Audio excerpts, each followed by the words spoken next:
اللہ ان کو نہیں بخشے گا، یہ اس لیے کہ انہوں نے اللہ اور اس کے رسول سے کفر کیا،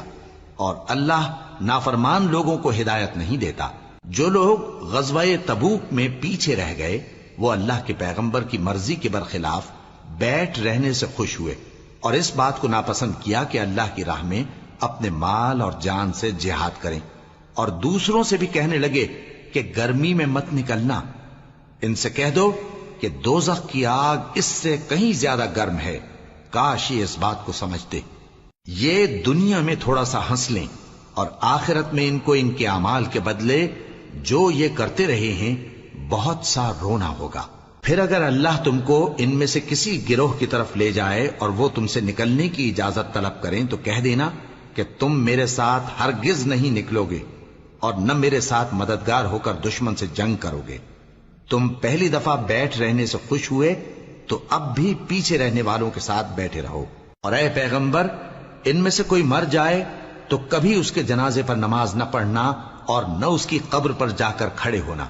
یہ اللہ اور اس کے رسول کے ساتھ کفر کرتے رہے اور مرے بھی تو نافرمان ہی مرے۔ اور ان کے مال اور اولاد سے تعجب نہ کرنا، ان چیزوں سے اللہ یہ چاہتا ہے کہ ان کو دنیا میں عذاب کرے، اور جب ان کی جان نکلے تو اس وقت بھی یہ کافر ہی ہوں۔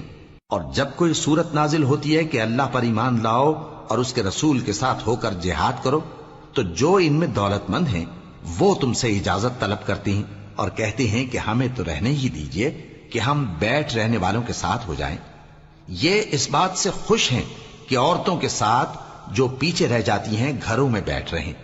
ان کے دلوں پر مہر لگا دی گئی ہے سو یہ سمجھتے ہی نہیں۔ لیکن پیغمبر اور جو لوگ ان کے ساتھ ایمان لائے سب اپنے مال اور جان سے لڑے،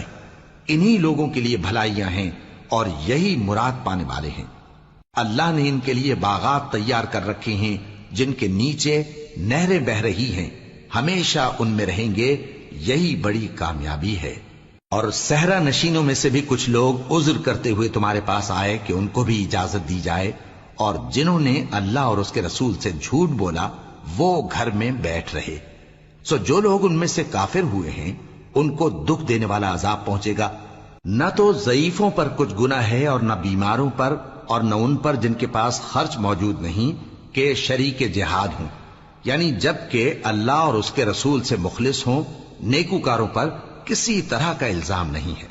اور اللہ بخشنے والا ہے، مہربان ہے۔ اور نہ ان بے سر و سامان لوگوں پر الزام ہے کہ جو تمہارے پاس آئے کہ ان کو سواری دو،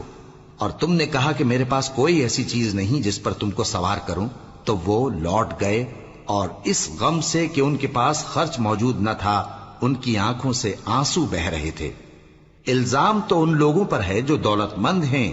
اور پھر تم سے اجازت طلب کرتے ہیں، یعنی اس بات سے خوش ہیں کہ عورتوں کے ساتھ جو پیچھے رہ جاتی ہیں گھروں میں بیٹھ رہے ہیں۔ اللہ نے ان کے دلوں پر مہر کر دی ہے بس وہ سمجھتے ہی نہیں۔ جب تم ان کے پاس واپس جاؤ گے تو تم سے عذر کریں گے، تم کہنا کہ عذر مت کرو، ہم ہرگز